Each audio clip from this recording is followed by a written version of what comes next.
Hello everyone, welcome to Mento classes.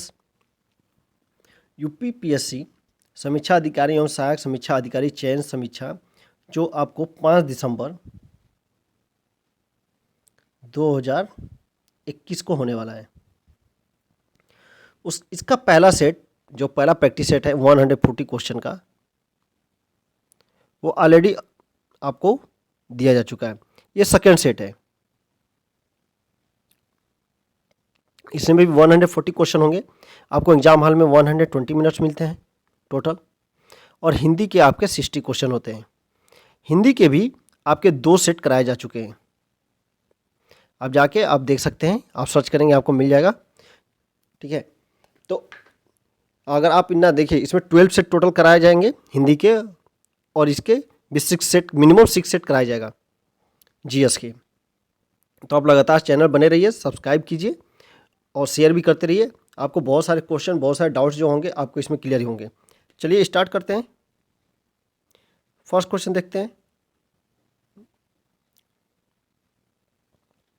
लोला घड़ियाँ गर्मियों में सुस्त हो जाती हैं। आप 9, 10, 11, 12 में लगातार पढ़े होंगे, अगर आपने साइंस पढ़ा है तो। क्यों सुस्त हो जाती हैं? लोला की लंबाई क्या होती है? बढ़ जाती है। इसमें क्या करना है? मिलान करना है। तो चलिए मिलान किया जाए।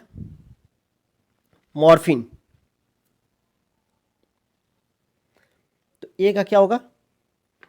देखिए, सोडियम का तो सभी लोग पढ़े होंगे, सोडियम का तो मैक्सिमम लोग जानते होंगे। अगर आपने प्रीवियस ईयर का पेपर भी अगर सॉल्व किया होगा तो सोडियम किस में रखा जाता है? केरोसिन तेल में। तो यानी कि बी का देख लीजिए, तो बी का 4 यानी 2, बी और डी हो जा रहा है।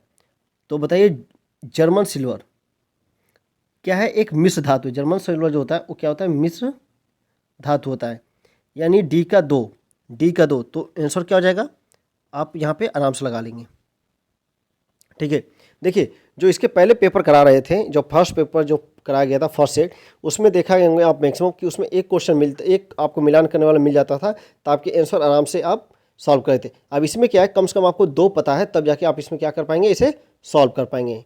तो ध्यान दीजिएगा, इस तरह के क्वेश्चन आते हैं आर ओ में, पीसीएस में, आपका ये हाईकोर्ट के एग्जाम में, ऐसे कम से कम 3, 4, 5 क्वेश्चन तो आते हैं। ठीक है, तो ध्यान दीजिएगा।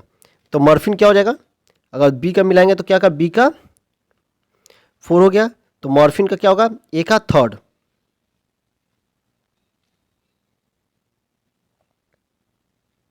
ठीक है, तो बचा क्या? बेरिक अम्ल, तो एंटीसेप्टिक। ठीक है, चलिए आगे बढ़ते हैं। नेक्स्ट देखिए, निम्न में कौन सा तत्व जर्मन सिल्वर में उपस्थित नहीं होता है? तो क्या नहीं रहता है? देखिए, जर्मन सिल्वर में आपका तांबा होता है, जस्ता होता है, निकिल होता है। तो क्या नहीं रहता है? एल्युमिनियम। क्या नहीं रहता है? एल्युमिनियम, यानी आंसर बी हो जाएगा। 4th नंबर देखते हैं। एक रेडियो धार्मिक पदार्थ की अर्धआयु 3 दिन है, तो इसका अभिप्राय यह है कि क्या अभिप्राय है? तो इसमें होता है कि पदार्थ का 1/4 भाग का क्या होता है? विघटन हो जाता है 20 दिनों में। इसे याद रख लीजिएगा, एग्जाम अगर आता है तो डायरेक्ट आपको याद होना चाहिए, बाकी नहीं तो फार्मूला आप निकाल सकते हैं। चलिए आगे बढ़ते हैं। नेक्स्ट क्वेश्चन देखिए, अल्जाइमर रोग में मानव शरीर का कौन सा अंग प्रभावित होता है? जब व्यक्ति 60 के आसपास का पहुंचता है, 60+, तो उसके धीरे धीरे दिमाग से रिलेटेड क्या होता है, मतलब मानसिक उससे प्रॉब्लम होना चालू हो जाता है। तो मानसिक प्रॉब्लम कहाँ से होगा? दिमाग से, यानी क्या हो जाएगा? मस्तिष्क। तो इसका आंसर क्या हो जाएगा? आप इजीली याद करिए, मस्तिष्क।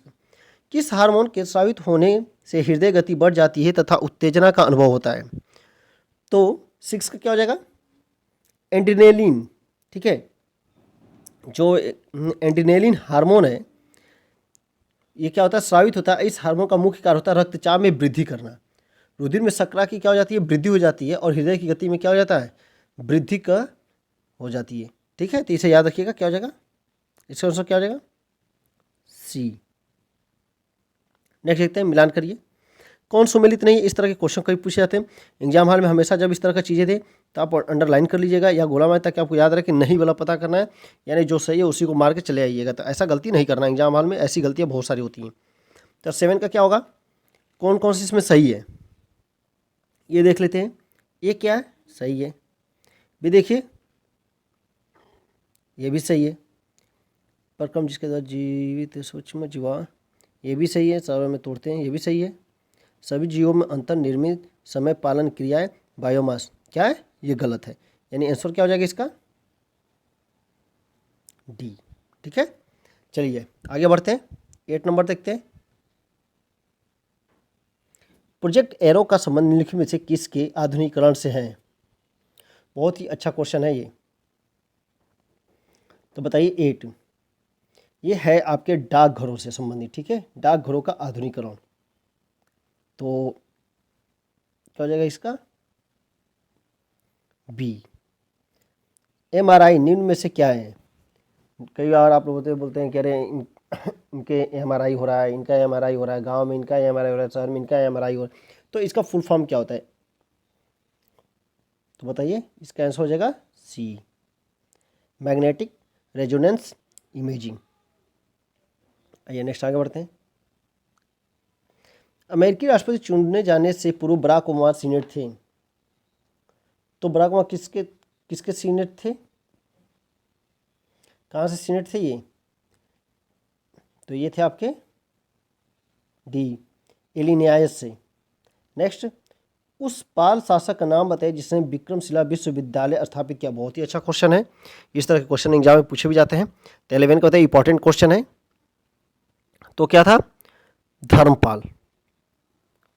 ये क्वेश्चन कई बार पूछा जाता है, तो ध्यान दीजिएगा। धर्मपाल, विक्रमशिला विश्वविद्यालय का स्थापना पाल शासक धर्मपाल ने कब किया था, क्या सन था। अगर मान लीजिए यहाँ पे क्वेश्चन अगर पूछे ईयर क्या था, समय क्या था, तो याद रखिए 783 का समय था। ये 783 के से लेके और 820 के बीच में क्या हुआ था, धर्मपाल ने किया था।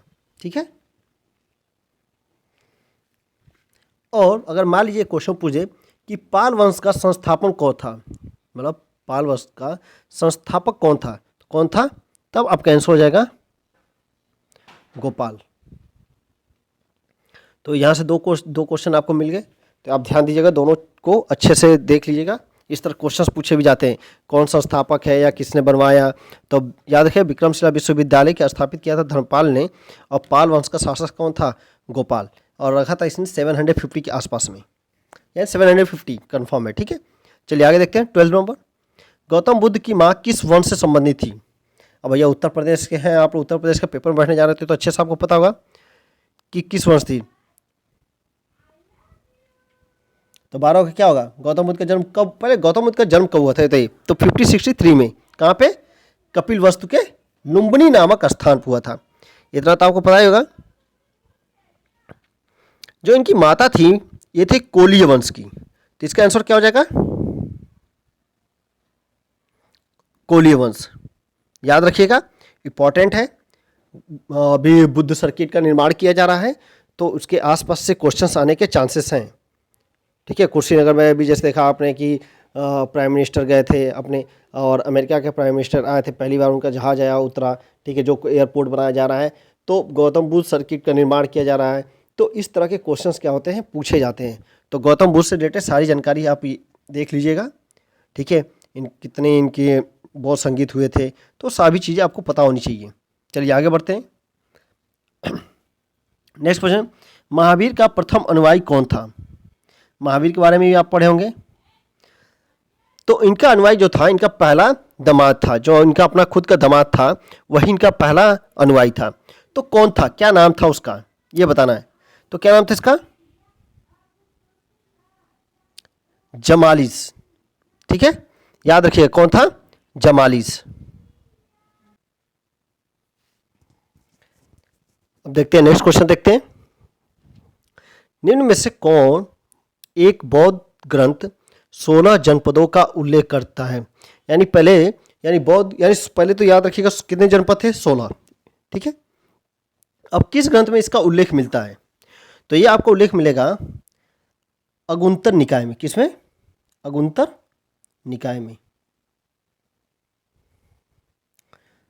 तो क्या हो जाएगा इसका आंसर, ए, अगुंतर निकाय। ठीक है, अच्छा, अब 16 जनपदों में अगर बात किया जाए मेन जनपद, तो आप याद रखिएगा काशी। काशी का कहाँ पे था, वाराणसी। ये तो उत्तर प्रदेश वालों को अच्छे से याद होगा। कौशल याद रखिएगा, श्रावस्ती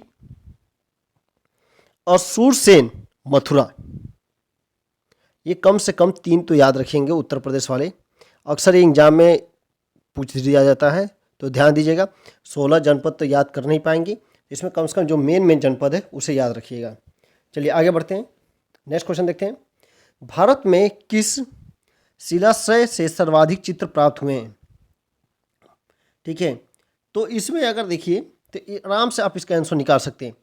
आप कई बार पढ़े होंगे भीमटेक गुफा, ठीक है, ये कहाँ पे, अगर देखिए दो एक क्वेश्चन और बन जाएगा। पहले तो ये इसका आंसर क्या हो जाएगा, तो किस में है, तो भीमटेका में। और ये स्थित कहाँ पे है, कई बार पूछा था भीम बेटका है ये कहाँ पे स्थित है, तो किस राज्य में, मध्य प्रदेश में। अब ठीक है, मध्य प्रदेश के किस जिले में, यहाँ अगर जिला पूछेगा तो क्या करेंगे, किस जिले में, रायसेन। ठीक है, तो कहाँ पे स्थित है, रायसेन। इसमें आपको बहुत 2-3 इन्फॉर्मेशन मिल गई, तो याद रखिएगा सर्वाधिक जो चित्र मिले हैं वो कहाँ मिले हैं, इन सारे चारों ऑप्शन में, भीमबेटका में, और ये कहाँ पे, मध्य प्रदेश में, कहाँ पे, रायसेन जिले में। नेक्स्ट आगे बढ़ते हैं। बेरोजगारों को सहायतार्थ दिल्ली के निम्नलिखित सुल्तानों में से किसने रोजगार कार्यालय की स्थापना की थी? तो 16 का क्या हो जाएगा, 16 का किसने किया था, फिरोज शाह।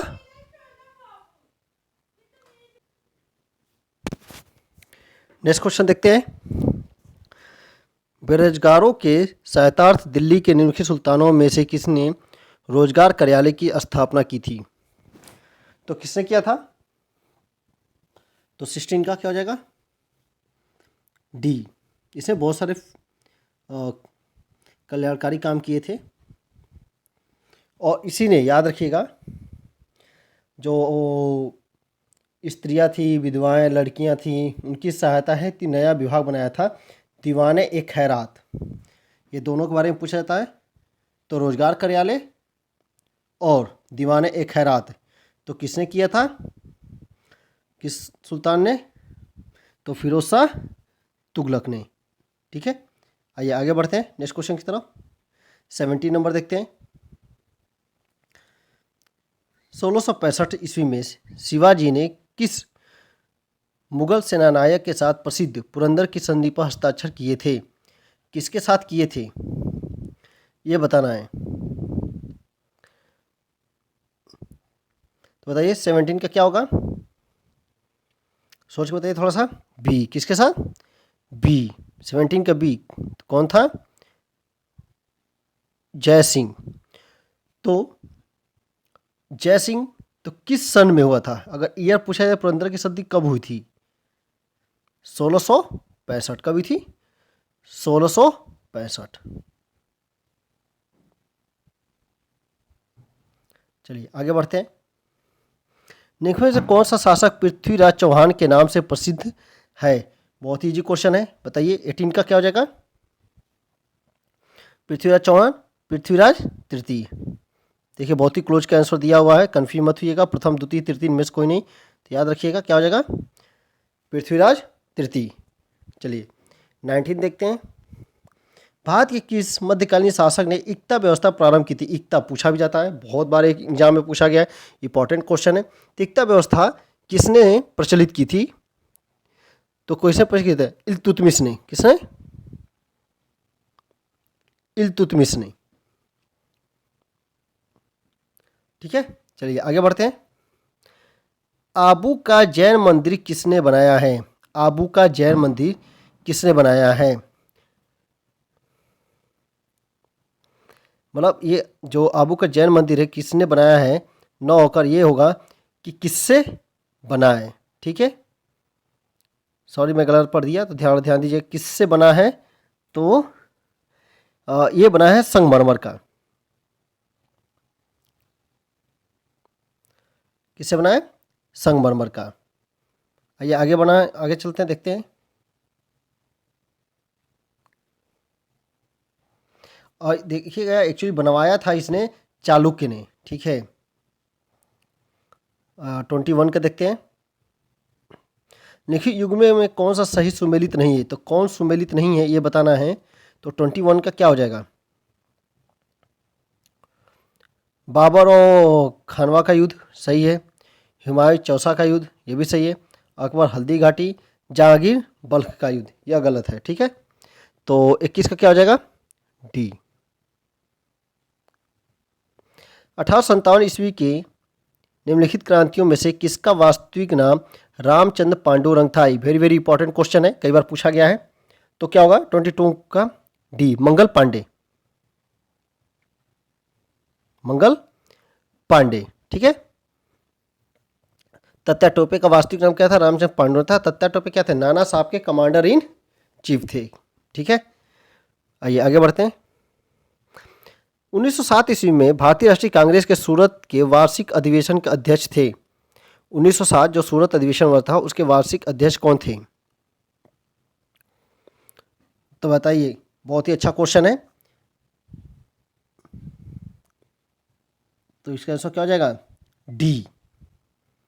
ठीक है, 1907 ईस्वी को भारतीय राष्ट्रीय कांग्रेस कहाँ पे होता? सूरत के वार्षिक अधिवेशन के अध्यक्ष कौन थे? रास बिहारी घोष थे। और ये क्यों महत्वपूर्ण था? क्योंकि राजस्व प्राप्ति के लिए आंदोलन एवं अध्यक्ष पद के चुनाव के लिए दोनों दलों का क्या था? उग्रवादी एवं उदारवादी में जो थे, उग्रवादी और आपका नववादी, इस तरह से बंटवारा हुआ। ठीक है, अध्यक्ष पहले कौन थे? तिलक थे, बाद में लाला लाजपत राय को बनाया गया। परंतु उग्रवादी दल जो थे डॉक्टर राम बिहारी घोष को क्या किया गया? अधिवेशन का अध्यक्ष बनाया गया था। तो बहुत इस टाइम उठापटक हुआ था 1907 में। तो बस आप इतना याद रखिए कि 1907 में कौन थे? तो रास बिहारी घोष थे। आइए आगे बढ़ते हैं। देखिए, अगर आप पूरा का पूरा अगर 85 से अगर आप पढ़ के जाएंगे, ठीक है, 1885 से, तो आप देखेंगे जितने भी पेपर होते हैं तो 1885 से लेके और लास्ट तक पूरे जितने बैठकें हुई हैं उनमें से कभी न कभी एक क्वेश्चन तो पूछा ही जाता है। ये तो कन्फर्म, या तो क्वेश्चन पूछा जाएगा डायरेक्टली, या कभी कभी होता क्या है कि उसमें एक वहाँ से ले लिया जाएगा, एक कहीं से और से ले लिया जाएगा, और 4 ऑप्शन बना के मिलान यानी सुमेलित करने वाला क्वेश्चन बन जाता है। तो अगर आप राष्ट्रीय आंदोलन एक बार अच्छे से पढ़ लेंगे तो आपके 1 नंबर प्रत्येक एग्जाम में कन्फर्म है। चलिए आगे बढ़ते हैं। 24 देखते हैं। देखिए कौन सा एक सही सुमेलित है? एक सुमेलित बताना, इसमें सिर्फ एक ही सही है। तो लाला लाजपत राय पाटिल गलत है। दादा भाई नौरोजी अनैप इंडिया ये भी गलत है। Rafi Zakaria the man who divided in India सही है। यानी 24 का क्या हो जाएगा? सी। 24 का आंसर क्या हो जाएगा?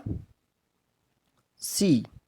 ठीक है, 25 देखते हैं। निम्न में से किस महिला क्रांतिकारी ने दीक्षांत समारोह में अपनी उपाधि डिग्री ग्रहण करते समय अंग्रेज गवर्नर कुलाधिपति पर गोली चलाई थी? इस तरह का उत्तर प्रदेश का खोजी क्वेश्चन पूछा जाता है। याद रखिएगा 25 का क्या हो जाएगा? सी, मीना दास ने।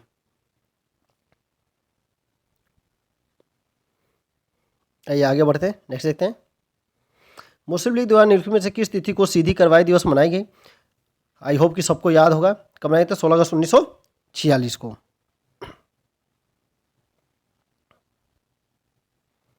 चलिए आगे बढ़ते हैं। गदर पार्टी की स्थापना कहाँ हुई थी? 27, अच्छा क्वेश्चन है। तो संयुक्त राज्य अमेरिका में। किसने किया था? तो लाला हरदयाल ने। कब? 1913। याद रखिएगा, कुछ फैक्ट है यहाँ पे। 1913 और लाला हरदयाल, ये 2-3 पॉइंट अगर आप रखें याद रहेगा तो आपका यहाँ से क्वेश्चन गलत नहीं होगा। आइए आगे बढ़ते हैं। 28 देखते हैं। निम्नलिखित को कालक्रमानुसार व्यवस्थित कीजिए, सही उत्तर का चयन कीजिए। देखिए पूछा सहयोग आंदोलन कब हुआ था, यानी कि सबसे पहले कौन हुआ था, उसके बाद कौन हुआ था, यानी क्रम लगाना आपका। तो चलिए क्रम लगाइए। तो इसमें क्या सही होगा, कौन सा इसमें कूट जो है सही होगा? अगर भारत छोड़ो आंदोलन आपको याद है 1942, ठीक है। अगर एक कोई देखिए, अगर इस ऐसे क्वेश्चंस में आपको अगर एक भी पता है, मैक्सिमम 2 पता है, तो आराम से आप सुमेलित कर लेंगे। ठीक है, तो 28 का देखते हैं। तो ए का बताइए, असहयोग आंदोलन पहले हुआ था कि सविनय आंदोलन कि खिलाफत आंदोलन कि भारत छोड़ो आंदोलन? तो पहले कौन सा हुआ था? खिलाफत आंदोलन। ठीक है, तो थर्ड, यानी पहला थर्ड क्या होगा? पहले नंबर पर आ जाएगा। और भारत छोड़ो आंदोलन सबसे बाद में हुआ था। तो 3 और 4, तो क्या आंसर हो जाएगा आपका?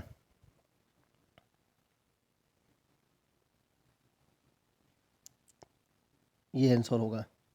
समझ गए? यानी आपको सिर्फ 2 पता था, आपने कर लिया। अगर आपको तीनों पता है तब भी कर लेंगे, आप चारों पता है। और ये पूरे का देखिए, यहाँ पर मैं एक्सप्लेन इसलिए नहीं करूँगा क्योंकि मुझे पता है आप लोग प्रैक्टिस सेट कर रहे होंगे, आप लोग को पता होना चाहिए। यहाँ पे मैं अगर सब बताने लगूँगा, लिखने लगूँगा, तो ये वीडियो 1.25 घंटे के ना हो कि कम से कम नहीं तो 2 से 2.5 घंटे का हो जाएगा। ठीक है, तो कोई मतलब नहीं है। चलिए आगे बढ़ता हूँ मैं। बस आपको क्वेश्चन को पकड़ने का तरीका बता रहा हूँ कि आप कैसे क्वेश्चंस को एग्जाम में, अगर प्रेशर है या कुछ भी है तो आप कैसे पकड़ लोगे एकदम आराम से। देखिए, अब देखिए 4 था, 4 3 में दिया था, लेकिन एक अगर आपने पकड़ लिया तो खिलाफत आंदोलन क्या हुआ था? सबसे पहले शुरू हुआ था। तो आप असहयोग आंदोलन ठीक है, उसके बाद हुआ था, फिर सविनय अवज्ञा आंदोलन हुआ था, तो ऑटोमेटिक आप क्रम पकड़ लेंगे। चलिए आगे बढ़ते हैं। अब देखिए 29 देखिए, अब दिया है, देखिए मिस्किस ब्रिटिश अधिकारी ने लखनऊ में अपना जीवन खोया था। तो कौन कौन किन किन ने अपना जीवन खोया था, ये बताना है। तो 29 का क्या हो जाएगा? पहला क्या दिया? जनरल जॉन निकल्स, नहीं ये नहीं थे। जनरल नील सही है। मेजर जनरल हेलवाक, ये भी सही है। सर हेनरी लॉरेंस, तो इसका आंसर क्या हो जाएगा? सी। ठीक है, कोई डाउट होगा तो आप कमेंट बॉक्स में लिखिएगा, उसका आंसर दिया जाएगा। ठीक है, चलिए आगे बढ़ते हैं। 30 नंबर देखिए, जिया तरंग आंदोलन कहाँ प्रारंभ हुआ? तो 30 का क्या हो जाएगा? मणिपुर में। कहाँ पे? मणिपुर में। नेक्स्ट क्वेश्चन देखिए, निखिल नेताओं में से किसे भारत छोड़ो आंदोलन के दौरान जेल से फरार होकर भूमिगत गतिविधियों को संगठित किया था? 31 का क्या हो जाएगा? देखिए जयप्रकाश नारायण, याद रखिएगा, बहुत अच्छे नेता थे। नेक्स्ट आइए देखते हैं 32, थोड़ा तेज़ी से चलता हूँ, वीडियो लंबा हो रहा है। निम्नलिखित को कालानुसार व्यवस्थित कीजिए एवं नीचे दिए गए कूट से सही उत्तर का चुनाव करना है। तो सही क्रम बनाना है यहाँ पे। तो 32 का क्या हो जाएगा? तो पहले क्या हुआ था? अगस्त प्रस्ताव लाया गया। तो अगस्त प्रस्ताव यानी 1 ए और सी में से कोई एक होगा।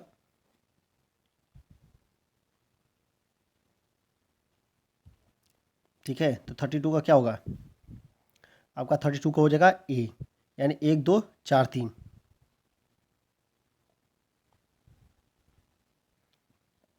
1 2 4 3। चलिए आगे बढ़ते हैं। देखिए में से कौन एक युग में सुमेलित है? कौन सा एक सुमेलित है ये बताना है। 33 का कौन सा ये? फ्रैंक मॉरिस, ये आंसर क्या है? सही है। आइए नेक्स्ट देखते हैं। निम्नलिखित शासकों में से किसने विदेश में आधुनिक रीति पर दूतावास की स्थापना की? ये भी अच्छा क्वेश्चन है। किसने किया था? 34 टीपू सुल्तान। निम्नलिखित में से कौन था जो काकोरी षड्यंत्र कांड में जो हुआ था का फांसी की सजा से बच गया था? तो कौन बचेगा? कौन बच के निकल गया था? तो चंद्रशेखर आज़ाद। नेक्स्ट आइए आगे बढ़ते हैं। भारत के निम्नलिखित राज्यों को उनके वनों के क्षेत्रफल के आरोही क्रम में व्यवस्थित कीजिए तथा नीचे दिए गए कूट से सही उत्तर का चयन करना है। चलिए, तो वन वन वन आपने पढ़े होंगे। ठीक है, प्रत्येक 2 वर्ष पे आता है वन रिपोर्ट। तो बताइए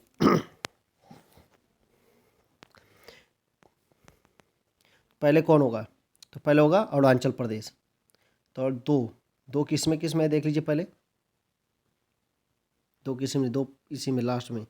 तो एक अगर पता है आपका हो गया आंसर। देखें नेक्स्ट, में से कौन महाराष्ट्र में नहीं है?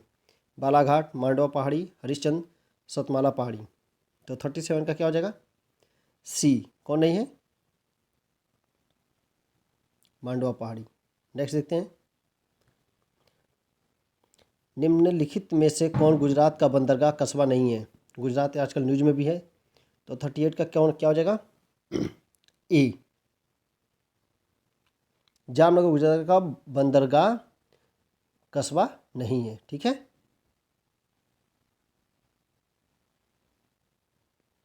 ये देखते हैं, पेरियार गेम अभ्यारण्य प्रसिद्ध है किसके लिए? 39 बताइए, 39 का क्या हो जाएगा? सी। 40, विश्रामपुर जिसके खनन के लिए प्रसिद्ध है, 40 का क्या हो जाएगा? सी। किसके लिए है? कोयला के लिए। और ये पड़ता कहाँ पे है? तो याद रखिएगा छत्तीसगढ़ में। ठीक है, जो छत्तीसगढ़ प्रदेश है वहाँ पे पड़ता है। 41, कार्डमम पहाड़ियाँ किसकी सीमाओं पर स्थित है? तो अब किन की सीमा पे? यानी दो की सीमा पे होंगी, तो किसके है? केरल और तमिलनाडु। आसान था। राष्ट्रीय पर्यटन अभियांत्रिकी संस्थान स्थित है कहाँ पे? इस तरह का एक क्वेश्चन आता है आपके एग्जाम में। कहाँ पे? 42 का क्या हो जाएगा? सी। क्या होगा? नागपुर में। कब हुआ था? 1958, याद रखिएगा।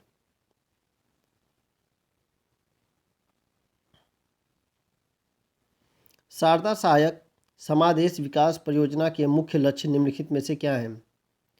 तो 43 का क्या आंसर हो जाएगा? कृषि उत्पादन बढ़ाना, सही है। बहुफसली खेती, ये भी सही है। भू प्रबंधन, ये भी सही है। तो क्या हो जाएंगे? इसका आंसर क्या हो जाएगा? सभी।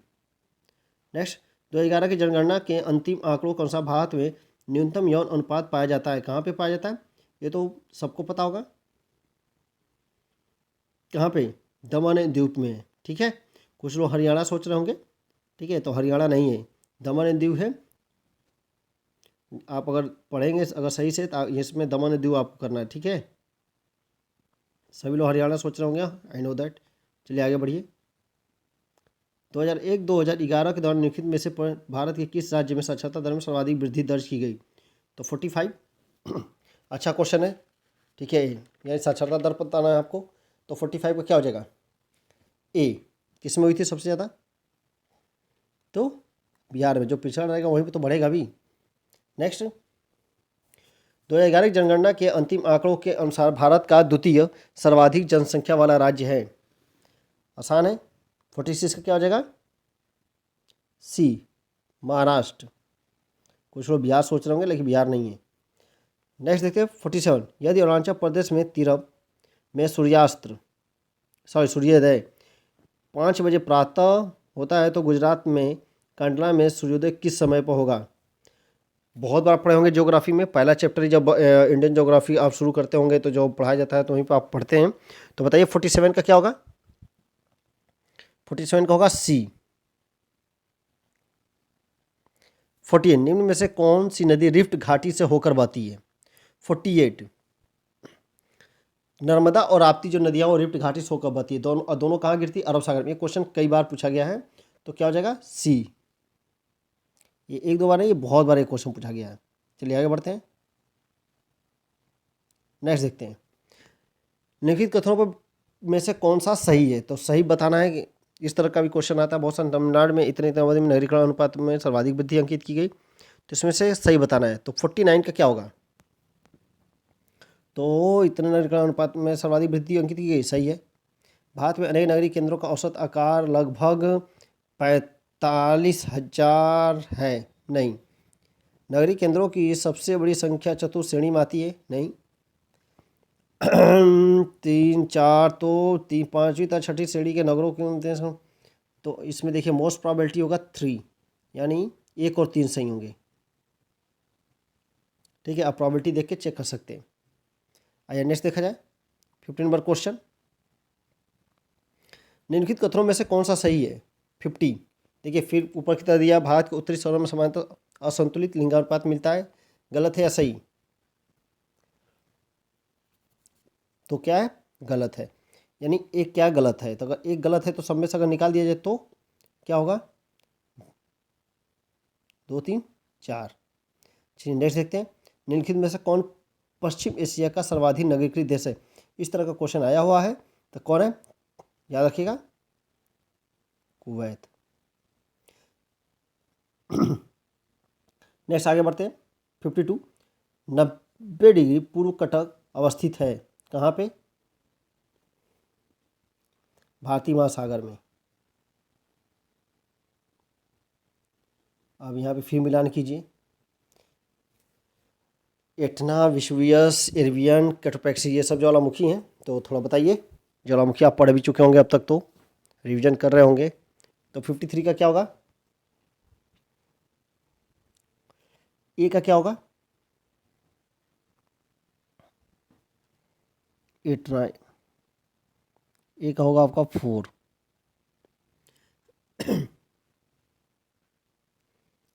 ए का 4, ठीक है। तो ए का 4 यानी आपका बी और डी में से कोई एक होना चाहिए। अब देखते हैं, तो बी का हो जाएगा 3rd, ऑटोमेटिक देख रहे हैं बी का 3rd, तो बी आप लगा दीजिए। बी का क्या हो जाएगा? 3rd। अब बचा 2, एरविक और कोटोपैक्सी। अब देखिए, आप कोटोपैक्सी का नाम कई बार न्यूज़ में सुने होंगे, तो बताइए डी जो है किसका होगा, पहला का या 2 का? यानी सी का, डी का क्या हो जाएगा? इक्वाडोर, तो क्या हो जाएगा? 2 का, सॉरी डी का 2।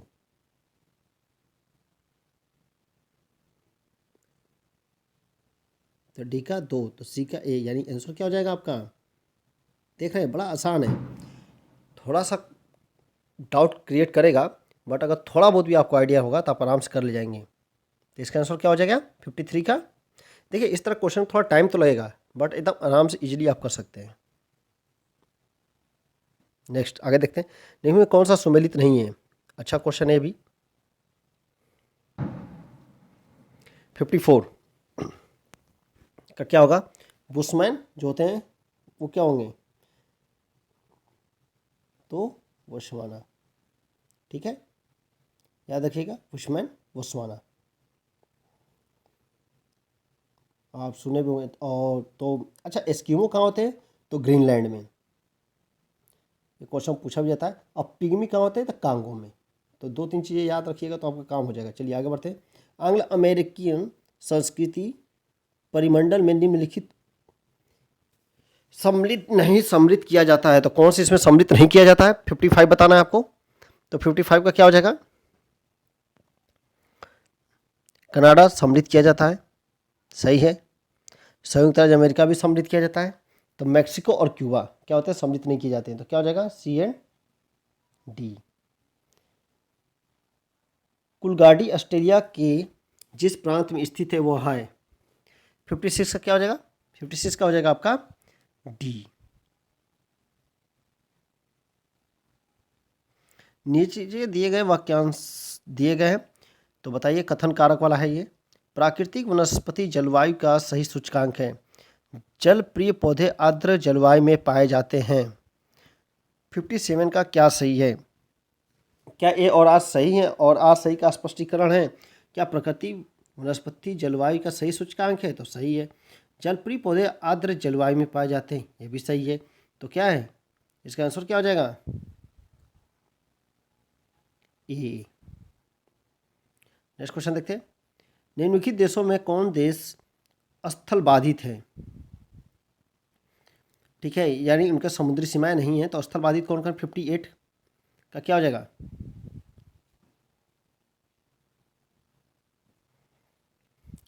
अफगानिस्तान, सही है। चलिए देखते हैं, हंगरी, ये भी सही है। मलेशिया, नहीं। तो स्विट्जरलैंड, सही है। तो 1 2 4, तो क्या हो जाएंगे? आंसर क्या हो जाएगा आपका? डी। आइए आगे बढ़ते हैं। 55, संसार का सर्वाधिक सक्रिय ज्वालामुखी है। बहुत ही अच्छा क्वेश्चन है। 59 का क्या होगा? कौन सा? सी, किलाई, ठीक है। 60 देखते हैं। निम्नलिखित देशों में से किस एक को यूरेनियम सिटी स्थापित करने का श्रेय दिया जाता है? तो किसे दिया जाता है? तो 60 का क्या हो जाएगा? बी, कनाडा को। 26/1949 को अंगीकृत भारतीय संविधान की प्रस्तावना में शब्द सम्मिलित नहीं थे, तो कौन कौन से शब्द सम्मिलित नहीं थे?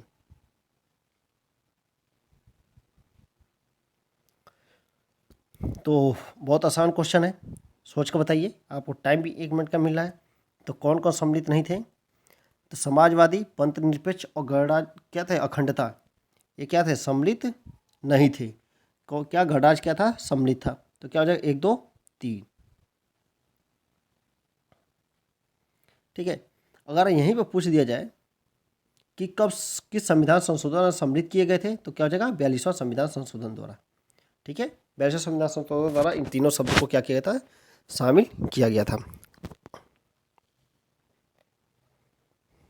नेक्स्ट आइए आगे बढ़ते हैं। संविधान के प्रथम अनुच्छेद के अनुसार भारत है। भारत क्या है? देखिए बहुत ही इजी क्वेश्चन, लेकिन बहुत कंफ्यूज करता है। राज्यों का यूनियन है, ये याद रखिएगा। समूह, फेडरेशन, कॉन्फेडरेशन ऐसा कुछ नहीं है। ये क्या है? यूनियन है। राष्ट्रीय विकास परिषद का गठन जिस तिथि को हुआ था वह तिथि थी 63। अच्छा क्वेश्चन है। कब हुआ था? 6 अगस्त 1952 में। ये क्वेश्चन पूछा भी जा चुका है। आर ओ या PCS में पूछा गया है, कंफर्म नहीं हो, लेकिन ये पूछा जा चुका है। ठीक है, आइए आगे बढ़ते हैं। अच्छा, अगर मान लीजिए पूछ दिया जाए इसका हेड कौन होता है, अध्यक्ष कौन होता है, तो कौन होता है? हमेशा याद रखिए, इसका अध्यक्ष भी कौन होता है? PM। आइए आगे बढ़ते हैं। जम्मू एवं कश्मीर के मुख्यमंत्री की कार्य अवधि होती है, बताइए। जम्मू कश्मीर के मुख्यमंत्री की कार्य अवधि होती है तो कितने वर्ष कर दी गई है? 5 वर्ष। पहले 6 वर्ष हुआ करती थी, लेकिन अभी क्या वर्तमान में? 5 वर्ष। ठीक है, सॉरी, ये देखिए क्वेश्चन थोड़ा ये पुराना है, तो इसमें देखिएगा ये 6 वर्ष पहले होती थी। ठीक है, अभी यहाँ पे क्या होता है? अभी जब दोनों केंद्र शासित प्रदेश बन गए हैं, तो दोनों में क्या है? उपराज्यपाल है। तो पहले जो कार्यकाल होता था 6 वर्ष का होता था। वह राज्य जहाँ विधान परिषद नहीं है, तो विधान परिषद कहाँ पे नहीं है? एक मैंने वीडियो भी इस पर बनाया था, एकदम अपडेटेड वीडियो था, तो आप उसे देख सकते हैं। तो 65 का क्या हो जाएगा?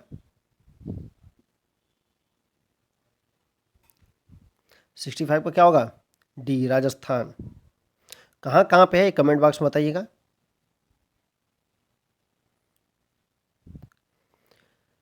भारत का राष्ट्रपति से संबंधित पता करना है। 66। भारत का द्वितीय उच्चतम प्रतिष्ठित पदाधिकारी है। पहला पहला ये बताइए, डाउट कर रहा है या नहीं, या सही है? भारत का उपराष्ट्रपति जो है, भारत का द्वितीय उच्चतम प्रतिष्ठित पदाधिकारी है या नहीं? तो पहला राष्ट्रपति, दूसरा उपराष्ट्रपति होता है। तो एकदम सही है कि पद से संबंधित कोई औपचारिक कार्य दायित्व नहीं है। गलत है या सही? बताइए, के पास पद से संबंधित कोई औचित्य कार्य दायित्व नहीं है? दायित्व है। तो क्या होगा? इसको पहले एलिमिनेट कर देते हैं। अगर 2 को गलत कर दिया गया, तब देखते हैं 2, यानी 2 2 यहाँ से चलेगा, यानी 1 और 3 ऑटोमेटिक क्या हो जाएंगे? हमारे सही हो जाएंगे। तो क्या सही हो गया हमारा? 1 और 3, क्योंकि होता है, दायित्व है, क्योंकि क्या है? ये राज्यसभा का पदेन सभापति होता है। ठीक है, आगे बढ़ते हैं। शिक्षक, निम्न में से किस एक ने भारत के लिए संविधान सभा के गठन का विचार दिया? किसने दिया? 67। तो कैबिनेट मिशन योजना। ठीक है, किसने दिया था? कैबिनेट मिशन ने दिया था। और कैबिनेट सभा का गठन कब किया गया था? 1946 में। याद रखिएगा कब किया गया था। अब साइमन कमीशन मत मार दीजिएगा, कैबिनेट मिशन होगा 1946, 1946 में। चलिए आगे बढ़ते हैं। हाल के वर्षों में संघीय सरकार के बजट में व्यय का सबसे बड़ा मद रहा है। सबसे ज़्यादा पैसा कहाँ पे खर्च किया जाता है? 68 का क्या होगा? याद रखिएगा, ब्याज की अदायगी बहुत इंपॉर्टेंट है। बिल्कुल प्रारंभ में भारत के राष्ट्रपति के पद पर आसीन व्यक्तियों का निम्नलिखित में से कौन सा सही क्रम है? बहुत ही आसान क्वेश्चन है, कोई भी बता देगा। तो बताइए 69 का क्या होगा?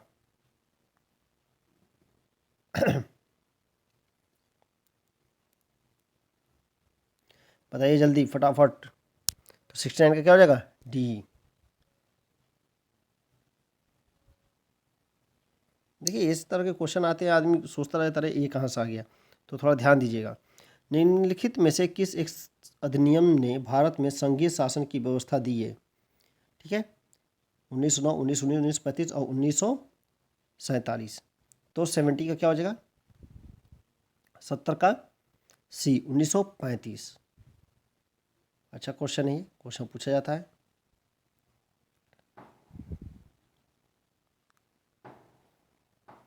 निम्नलिखित में से कौन सा मूल अधिकार विदेशी नागरिकों को प्राप्त नहीं है? कौन सा प्राप्त नहीं है? 71 का अव्यक्त स्वतंत्रता का अधिकार, ये याद रखिएगा।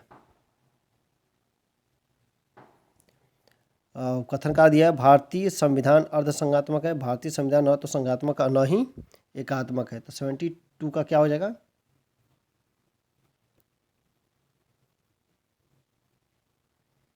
ए, यानी क्या है? सही है। ठीक है, ए तथा आर दोनों सही है तथा आर ए की क्या करता है? सही व्याख्या करता है। 73, थोड़ा सा पोज देख चल रहा हूँ, आप थोड़ा पढ़ते रहिए। 73, भारतीय संविधान के लिखित में कौन से प्रावधान शिक्षा पर प्रभाव डालते हैं? 73, तो कौन से डालते हैं? राज्य की नीति निषेध तत्व की ग्रामीण और शहरी स्थानीय निकाय, पंचम अनुसूची, षष्ठम अनुसूची, सप्तम अनुसूची। एक तो सही है इसमें, चलिए एक तो मैंने आपको बता दिया। और कौन सा सही है? ग्रामीण शहरी स्थानीय निकाय, ये भी सही है। और इसमें पंचम अनुसूची, पांचवी अनुसूची क्या कहती, छठवीं अनुसूची क्या कहती, और सप्तम अनुसूची क्या कहती है?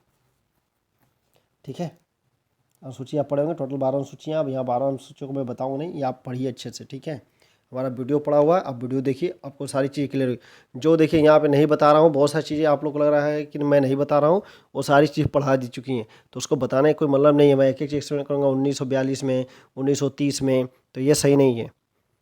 चलिए आगे बढ़ते हैं। तो इसका क्या हो जाएगा? 1, 2, 5, यानी इसका आंसर हो जाएगा सी। आइए आगे बढ़ते हैं। भारतीय संविधान में प्रतिस्थापित राज्य की नीति के निषेध तत्वों के अंतर्गत निम्नलिखित को प्रावधानों पर विचार कीजिए। पढ़े होंगे नीति निषेध तत्व, तो आपको पता होगा अच्छे से। तो बताइए 74, भारतीय नागरिकों के लिए समान नागरिक संहिता होनी चाहिए, सिविल संहिता है, गोवा में बस है, लेकिन याद रखिएगा बस है, लेकिन पंचायती राज का संघ, ठीक है, ये भी सही है। आपका 40 में ग्रामीण क्षेत्रों में कुटीर उद्योग, ये भी सही है। सभी कर्मचारियों के लिए यथाचित अवकाश तथा सांस्कृतिक अवसर सुरक्षा प्रदान, सभी ये, यानी ये सभी सभी हो जाएंगे। ठीक है, याद रखिएगा, इसका डी होगा। चलिए आगे बढ़ते हैं। पंचायत अनुसूचित क्षेत्रों में विस्तृत अधिनियम 1996 के अंतर्गत समावेश क्षेत्रों में ग्राम सभा की क्या भूमिका हो सकती है? 75, बहुत अच्छा क्वेश्चन है, बताइए आप लोग। 75 का क्या सही होगा? तो भूमि का हस्तांतरण रोकने की शक्ति होती है, सही है। ग्राम सभा के पास लघु वनोपजन का स्वामित्व, ये भी सही। अनुसूचित क्षेत्रों में किसी भी खनिज के लिए खनन की पट्टी, ये भी सही है। तो क्या हो जाएगा? सभी के सभी सत्य हैं। 76, भारतीय संविधान के अनुसार भारत के राष्ट्रपति का यह कर्तव्य है कि वो निम्नलिखित में से किसको संसद के पटल पर रखवाए? 76, बहुत अच्छा क्वेश्चन है भी है। इसका क्या होगा? संघ वित्त आयोग की सिफारिशों को, सही है। ठीक है, अब बताइए लोक लेखा समिति के प्रतिवेदन को रखवाता है या नहीं? ये 76 बताना है। नहीं रखवाता है, तो 2 नहीं होगा, तो 2 इसमें भी नहीं है, ये केवल है, ये सभी नहीं होंगे, तो 2 जब है नहीं तो क्या हो जाएगा? इसका आंसर सी, यानी नियंत्रण महालेखा परीक्षक और राष्ट्रीय जो अनुसूचित जाति आयोग के क्या होता है, प्रतिवेदन को पटल पे क्या करता है? वो रखवाता है। तो याद देखिएगा, यहाँ से क्वेश्चन पूछा जाता है। लोकसभा और राज्यसभा के बीच गतिरोध की स्थिति जब उत्पन्न हो जाए, स्थिति होती है तो संसद की संयुक्त बैठक बुलाई जाती है। कब बुलाई जाती है ये बताना है। 77, अच्छा क्वेश्चन है ये भी। और संयुक्त अधिवेशन बुलाई कब जाती है? अच्छे से जान लीजिए, आर्टिकल जो प्रयोग किया जाता है उसके लिए 108 है, 108। फर्स्ट पॉइंट ये याद रखिएगा कि किस में? 108 में। ठीक है। अच्छा, अधिवेशन को बुलाता कौन है? नेक्स्ट क्वेश्चन पूछता है, तो याद रखिएगा राष्ट्रपति। कौन बुलाता है? राष्ट्रपति। 2 चीज़ आपको पता चल गई। अब तीसरी चीज़ देखिए, तो राष्ट्रपति क्या होता है, बुलाता है। अध्यक्षता कौन करता है, तो लोकसभा अध्यक्ष। कौन करेगा, जो लोकसभा का अध्यक्ष करता है। तो ये 3 चीज़ें याद रखिएगा, कई बार क्वेश्चन पूछे जाते हैं। चलिए आगे बढ़ते हैं। तो बताइए 77 का क्या सही होगा। और साधारण विधेयक निर्णय के पारित कराने की स्थिति में धन विधेयक की नहीं, गलत। संविधान संशोधन दोनों यानी 2 और 3 गलत है, तो केवल क्या हो जाएगा, 1। याद रखिएगा, अच्छा क्वेश्चन है। नेक्स्ट देखते हैं। भारतीय संविधान में केंद्र और राज्यों के बीच किए गए शक्तियों के विभाजन में इनमें से निम्नलिखित योजना पर आधारित है। 78, तो 78 का क्या हो जाएगा, सी, 1935। केंद्र और राज्य शक्ति यानी आपने 3 पढ़ा होगा, संघ सूची, ठीक है, राज्य सूची और समवर्ती सूची। तो जो इसका विघटन आपको मिलेगा वो 1935 में आपको मिलेगा, भारत शासन अधिनियम। बात उसी कर रहा है, थोड़ा सा दिमाग लगाइए, आपका आंसर सारा सही होगा। ठीक है, आइए आगे बढ़ते हैं।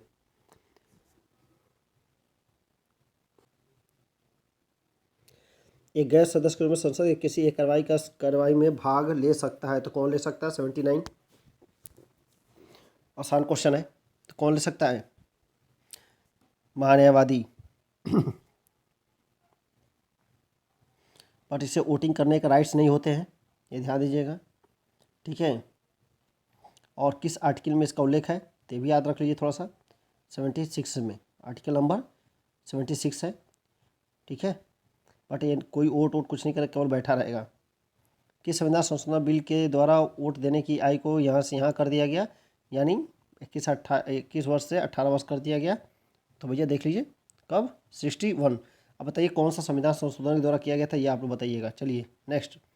निम्न में से कौन सा एक क्षेत्र 2009 से 2010 में भारत के आयातों का सबसे बड़ा क्षेत्र रहा।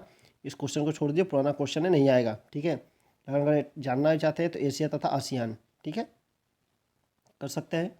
और कोई इस तरह क्वेश्चन, ये क्वेश्चन नहीं आएगा। चलिए, चांसेस नहीं है ऐसे आने का। जननी सुरक्षा योजना कार्यक्रम का प्रयास है, इंपॉर्टेंट है, आ सकता है क्वेश्चन। तो किसके, कौन सा सही है, संस्थागत प्रसव को प्रोत्साहन देना, सही बात है।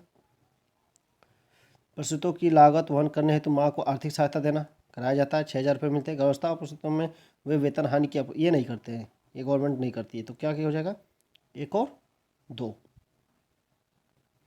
लिखित पर विचार कीजिए। होटल तथा रेस्तरां, मोटर वाहन उद्योग, समाचार पत्र, प्रतिष्ठित निम्न से इकाई किन इकाइयों कर्मचारी राज्य बीमा आयोग के अंतर्गत सामाजिक सुरक्षा कवच प्रदान है। किसको किसको प्रदान है भैया, 83। तो क्या है, सभी को प्रदान है। ठीक है, नेक्स्ट। अंतर्राष्ट्रीय आर्थिक सहयोग में किसे तीसरे स्तंभ के रूप में जाना जाता है, 84। 84 का क्या हो जाएगा, तो विश्व व्यापार संगठन, ठीक है।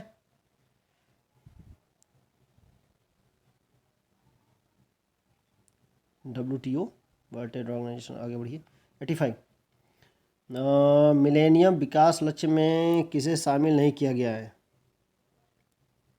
अब ये क्वेश्चन तो मिलेनियम विकास लक्ष्य कुल कितने हैं, 8 लक्ष्य निर्धारित किए गए हैं। ठीक है, गरीबी है, मतलब गहन गरीबी, भूखमरी वगैरह, सार्वभौमिक शिक्षा, लिंग समानता, शिशु मृत्यु दर को कमी, मातृत्व स्थापना में सुधार, पर्यावरण स्थिरता, विकास के लिए वैश्विक, एड्स, मलेरिया तथा अन्य रोगों पर रोकथाम। तो कौन नहीं होगा इसमें,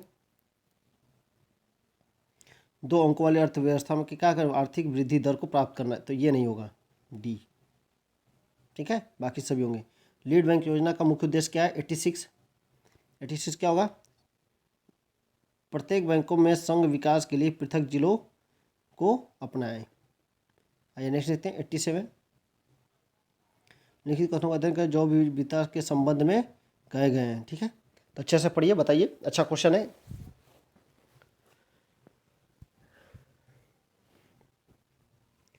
यह पृथ्वी के धरातल पर पाई जाने वाली समस्त जातियों के समस्त जनसंख्या का द्योतक है। यह पृथ्वी के स्थलमंडल पाए जाने वाले समस्त वायुमंडल एवं पादपों प्रजातियों की संख्या का द्योतक है, गलत। यह पृथ्वी के स्थल खंड एवं जल खंड के समस्त प्राणियों व पादपों की कुल जनसंख्या का द्योतक है, भी गलत। यह पृथ्वी का स्थल एवं जलमंडल पर समस्त प्राणियों का, ये सही है। तो क्या हो जाएगा, केवल 4। 88 देखते हैं। 88 के भारत में कौन सा स्थान मैंग्रोव वनस्पति के लिए प्रसिद्ध है? अभी कुछ दिन पहले पेपर जो हुआ था आपका जूनियर एडेड का, उसमें एक उस तरह के क्वेश्चंस भी आए थे। तो बहुत सारे पेपरों में इस तरह के क्वेश्चन आते रहते हैं। 88 का क्या होगा? तो सुंदरवन। ठीक है, कुछ बार सोचिए, सुंदरवन लगा दीजिए। कई लोग इसमें मारेंगे शांत शांत घाटी, नहीं, सुंदरवन। ठीक है, वेस्ट बंगाल साइड में। आइए आगे देखते हैं। निम्नलिखित पर विचार करना है। काली गर्दन वाला सारस, चीता, उड़न गिलहरी है आपका हिम तेंदुआ। तो 89 का क्या हो जाएगा? 89 का बताइए। तो काली गर्दन सही है, चीता नहीं, उड़न गिलहरी, हिम तेंदुआ। तो 1 3 4 क्या है? सही आंसर है 90। देखिए 19। निम्नलिखित कृषि पद्धति पर विचार कीजिए। समझ, सुनने और अनुपद समझ से। तो क्या होगा? 90 का क्या हो जाएगा? कौन सा सही होगा? केवल शून्य जुताई। वैसे परिवर्तक संदर्भ में उपरोक्त कौन से मृदा में कार्बन वर्षण तो संग्रह होता था? तो आपको याद रखना है, केवल 3rd नंबर होगा। कैसा? शून्य जुताई। मानव जनित पर्यावरण प्रदूषण कहलाते हैं 91। तो बताइए क्या, कौन सा कहलाते हैं? अब ये इन्वायरमेंट के यहाँ पे क्वेश्चन डाले गए हैं, आसान क्वेश्चंस हैं। तो आप बताइए, बहुत सारे क्वेश्चंस यहाँ पे हैं लगातार। तो 91 का क्या होगा? क्या कहा जाता है? एंथ्रोपोजेनिक। ठीक है, नेक्स्ट। पारिस्थितिकी स्थिर मितव्ययिता यह किस आंदोलन का नारा था? 92 किसका था? चिपको आंदोलन। सुंदरलाल बगुड़ा, अभी इनकी डेट हो गई, याद रखिएगा। पाला चिमाड़ा जो पर्यावरण के अपार क्षति के कारण चर्चा में था, अवस्थित है 93 का क्या होगा? डी, केरल में। ठीक है, आइए आगे बढ़ते हैं। जीवभार गैस किरण को भारत ऊर्जा संकट के धारणी सस्टेनेबल हलों में से एक समझा जाता है। इस संदर्भ में कौन से कथन सही हैं? 94 कौन सा सही है? नारियल, और मूंगफली का छिलका और धान की भूसी का उपयोग जीवभार गैसीकरण के लिए किया जाता है, सही है। तो एक सही है, यानी 2 3 और ये सभी तो गलत। ठीक है, ये सभी हो सकता है। जीवभार गैसीकरण द्वारा जनित ज्वलनशील गैसों में केवल हाइड्रोजन और कार्बन डाइऑक्साइड नहीं, गलत है। तो 2 गलत है, तो 2 गलत है, तो ये भी नहीं होगा। केवल 1 और 3 3rd नंबर देख लेते हैं। जीवभार गैसीकरण द्वारा जनित ज्वलनशील गैसों को ऊष्मा उत्पादन में सीधे ही उपयोग कर सकते हैं, लेकिन अंतर्दहन इंजनों में नहीं। तो इसमें केवल एक सही है। तो एक कौन सही है? तो केवल ये सही है। ठीक है, चलिए आगे बढ़ते हैं। 95 देखिए। जल शुद्धिकरण प्रणाली में परावैंगनी अल्ट्रावायलेट किरणों की क्या भूमिका है? बहुत अच्छा क्वेश्चन है। सभी लोग घर में आरओ लगा होगा, ठीक है, लेकिन अल्ट्रावायलेट किरणों से संबंधित क्वेश्चन है। यह जल में उपस्थित नुकसानदेह सूक्ष्म जीवों के निष्क्रिय नष्ट करता है, सही है। यह जल में उपस्थित सभी अवांछनीय गंधों को दूर करता है, एकदम गलत। यह जल में उपस्थित ठोस कणों के अवसादों को तेज करता है, अवलित दूर करती है और जल की गुणवत्ता में सुधार करती है, एकदम गलत। क्या हो जाएगा? केवल एक। 96। निम्नलिखित कथनों का अध्ययन करें। रामसर ईरान में अवस्थित नगर है, सही है। 2 1971 में आदिम संरक्षण के रामसर में ही कन्वेंशन हुई, विशेष रामसर सम्मेलन में बैठक का पूर्णतः करने 1990, एकदम गलत है। 1972 में ही हो गया था। ठीक है, तो 1 और 2। अच्छा बताइए, भारत में कुल कितने रामसर साइटें हैं? यह आपके लिए क्वेश्चन होगा, बताइएगा। 97 देखते हैं। जैव विविधता हॉटस्पॉट कौन कौन प्रदेशों में स्थित है? भारत में अवस्थित हॉटस्पॉटों में पूर्वी हिमालय, पश्चिमी हिमालय, पश्चिमी घाट का, अंडमान निकोबार द्वीप समूह। न तो 1 न ही 2। 98। कुछ लोगों का सोचना है कि तेज से बढ़ रही ऊर्जा की जरूरत पूरी करने के लिए भारत को थोरियम की नाभिक की ऊर्जा के भविष्य के ईंधन के रूप में विकसित करने के लिए शोध और विकास करना चाहिए। इस संदर्भ में थोरियम यूरेनियम की तुलना में कैसे अधिक लाभदायक है? तो बताइए कैसे अधिक लाभदायक है? प्रकृति यूरेनियम की तुलना में थोरियम के कई अधिक भंडार हैं, चलो सही है। उत्खनन तो पहला सही है, ठीक है। उत्खनन प्राप्त खनिजों से मिलने वाले प्रति इकाई द्रव्यमान ऊर्जा की तुलना की जाए तो थोरियम प्राकृतिक यूरेनियम की तुलना से कहीं दूर, ये भी सही है। थोरियम यूरेनियम की तुलना में कुल नुकसान अपशिष्ट, ये भी सही है। यानी क्या हो जाएगा? ये सभी का सभी हो जाएगा। चलिए आगे बढ़ते हैं। 99 देखते हैं। वायु में कार्बन डाइऑक्साइड की बढ़ती हुई मात्रा से वायुमंडल का तापमान धीरे धीरे बढ़ रहा है क्योंकि कार्बन डाइऑक्साइड, बताओ भैया कार्बन डाइऑक्साइड के बारे में 99 का क्या हो जाएगा? ये क्या करती है? सूर्य से आने वाली अवरक्त किरणों को क्या कर लेती है? अवशोषित कर लेती है। अब इतना आसान क्वेश्चन नहीं आएगा तो क्या आएगा? ठीक है, नेक्स्ट देते हैं 100। लिखित तत्व समूह में कौन सा पृथ्वी का जीवन की उत्पत्ति के लिए मूलतः उत्तरदायी था? कौन कौन उत्तरदायी थे? कार्बन, हाइड्रोजन और नाइट्रोजन। 101। निम्न में कौन सा स्थान अब तक स्थापित जैव मंडल आरक्षित स्थानों में नहीं है? तो कच्छ की खाड़ी।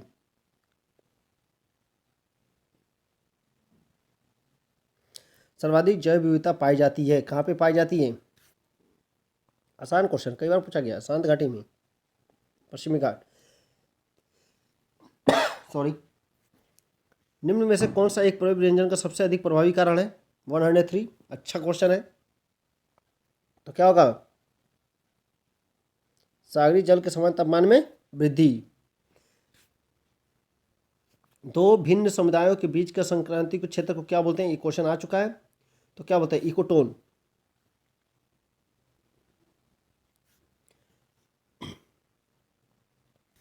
आइए नेक्स्ट क्वेश्चन देखते हैं। अभी मिलान करना है फिर से, तो बताइए। एब्स्ट्रैक्ट, धूल, सीसा, पारा, कार्बन मोनोऑक्साइड।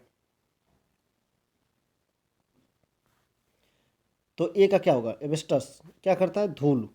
धूल कहाँ जाएगा? सीसा, पारा, कार्बन मोनोऑक्साइड। तो चलिए मिलान करते हैं।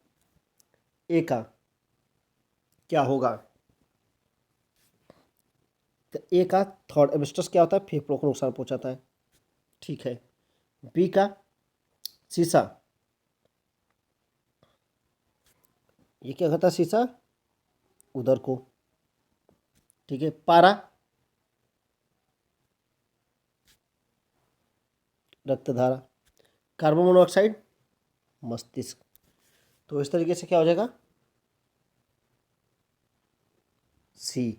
3 2 4 1। ठीक है। तो याद रखिएगा, एब्स्टस, सीरा, पारा और कार्बन मोनोऑक्साइड ऑक्साइड। ठीक है। चलिए आगे बढ़ते हैं।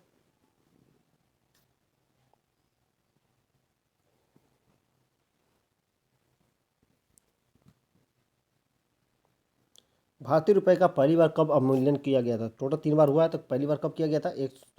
106 का 1949। 107 भारत की पहली क्रूज मिसाइल ब्रह्मोस किस देश के सहयोग से निर्मित की गई थी? तो ब्रह्मोस सबको याद होना चाहिए, सुपरसोनिक मिसाइल है। किससे? रूस से। भाखड़ा नंगल पार परियोजना किस नदी पर बनाई गई है? 108 नंबर। तो किससे, किस नदी बनाई गई है? अब इतना आसान क्वेश्चन नहीं पता होगा तो क्या पता होगा? सतलज। दक्षिणी गंगा किस नदी को कहा जाता है? कावेरी को। कई लोग गोदावरी मारते हैं, गलत मत कीजिएगा। 110 भारत का अंतिम ब्रिटिश गवर्नर जनरल था? कौन था? Lord Mountbatten. ठीक है। नेक्स्ट देते हैं। लोकसभा और राज्यसभा के दोनों अधिवेशनों के बीच का अधिकतम समय कितना होना चाहिए? 6 माह। 112 देखते हैं। केंद्र सरकार का प्रथम विधि अधिकारी कौन होता है? महान्यायवादी। म्यांमार किस देश का परिवर्तित नाम है? तो किसका है? बहुत आसान है, बर्मा। मुद्रास्फीति क्या होती है? मुद्रास्फीति में क्या होता है? वस्तुओं के मूल्य बढ़ते हैं, मुद्रा का मूल्य गिरता है। एकदम सही है, A and B. Next, Bharat का नियंत्रण मालिक परीक्षक किसके द्वारा नियुक्त किया जाता है? बहुत आसान, राष्ट्रपति। रैपिड एक्शन फोर्स कब बनाई गई थी? 1991, त्वरित कार्रवाई के लिए। ठीक है। Next, Rani Lakshmibai national college of physical education कहाँ स्थित है? तो ग्वालियर में।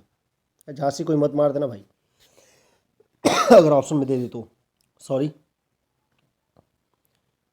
जनसंख्या शिक्षा का सर्वाधिक प्रभाव पड़ता है किस पे? जनसंख्या नियंत्रण पे।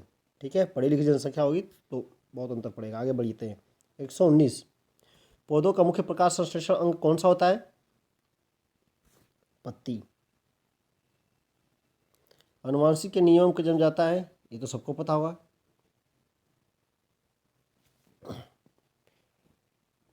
जानकारी लेवंत होंगे, ठीक है, यहाँ गलत कर दिया है। चलिए आगे बढ़ते हैं। शब्दकोश में अंत्य स्थान पर कौन सा शब्द होगा? अब अल्फ़ाबेट लगाइए, ठीक है। नेक्स्ट क्वेश्चन नंबर देखते हैं, ये आप लोग खुद कीजिएगा सॉल्व। 122 नंबर, उत्तर प्रदेश में प्रथम जैव पौधवी पार्क स्थापित किया गया है कहाँ पे? 122, आसान है। ए कहाँ पे? लखनऊ। 123 देखते हैं, 2011 जनगणना का अंतिम आंकड़ों के अनुसार उत्तर प्रदेश के निम्नलिखित जिलों को उनके जनसंख्या आकार के आरोही क्रम में अवस्थित कीजिए एवं सही उत्तर के नीचे दिए गए कूट से चयन करना है। 123, तो पहले कौन होगा? पहले तो इलाहाबाद होगा, ठीक है। चलिए पहले नंबर पे कर लेते हैं इलाहाबाद को। दूसरे नंबर पे कौन होगा? गाजियाबाद। एक के बाद 3 कोई है? हाँ पहला, ठीक है। चलिए आगे बढ़ते हैं। उत्तर प्रदेश के ब्रजमंडल का संबंध में से किस लोक नृत्य से है? तो याद रखिएगा, चरकुला। 125 देखते हैं, 1897 स्वतंत्रता संघर्ष के वीरांगना लक्ष्मीबाई की जन्मस्थली है।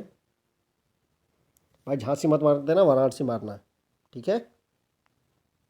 आइए देखते हैं, मैथ है, आप सॉल्व कर लीजिएगा पॉज करके। 3 संख्याओं में ये एक अनुपात उनके वर्गों का योगफल इतना है, तो सबसे छोटी संख्या क्या है? आप खुद निकालिएगा बैठ के आराम से।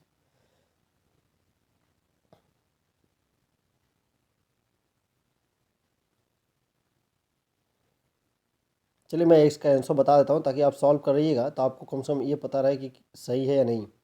तो 126, अब इसे लगाना पड़ेगा।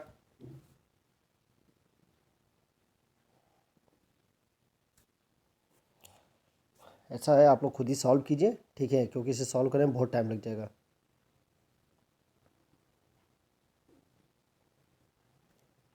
तो मैथ के सारे और जो आपके रीजनिंग के क्वेश्चन है आप खुद सॉल्व कीजिएगा। अगर आपको क्वेश्चंस लग रहे हैं कि ठीक लेवल के, आपका इसे रिवीजन हो जा रहा है, मतलब आपको लग रहा है कि आप जो पढ़े हैं उससे उसका रिवीजन हो रहा है, आपको सही से चीज़ें लग रही हैं कि हाँ ठीक हैं चीज़ें और आपकी को समझ में आ रहा है। देखिए जैसे बहुत सारे इसमें आंदोलन है, जैसे साइमन कमीशन सहयोग और सहयोग आंदोलन, अगस्त प्रस्ताव, ठीक है, नेहरू प्रस्ताव वगैरह, और जितने भी ये सब आंदोलन हो उसमें इसको मैं एक्सप्लेन इसमें नहीं कर रहा हूँ क्योंकि इसका ऑलरेडी मैंने एक वीडियो बना रखा है, ठीक है। बार बार सन याद करना, बार बार बताना, थोड़ा लिखने में प्रॉब्लम होती है, ठीक है। पेन थोड़ा सा सही से काम नहीं कर रहा है, तो आप आराम से वीडियो देखिए और ध्यान से देखेंगे, आपको सारी चीज़ समझ में। अगर आपको वीडियो समझ में आए तो प्लीज़ इसे लाइक शेयर और सब्सक्राइब करें और जो भी डाउट है कमेंट बॉक्स में बताएं, आपके डाउट को क्लियर किया जाएगा। हमारा क्विज ग्रुप भी है, ठीक है, आप उसे भी ज्वाइन कीजिए। वहाँ पे आपको हर 1-2 दिन पे कुछ ना कुछ 25 क्वेश्चन, कभी 30 कभी 40 क्वेश्चन आपको रेगुलर बेसिस पे नहीं बट 1-2 दिन पे आपको हमेशा क्वेश्चन वहाँ पे मिलते रहेंगे, वो भी अच्छे लेवल के। तो उसे देखिए कीजिए। चलिए मिलते हैं नेक्स्ट वीडियो में, तब तक धन्यवाद।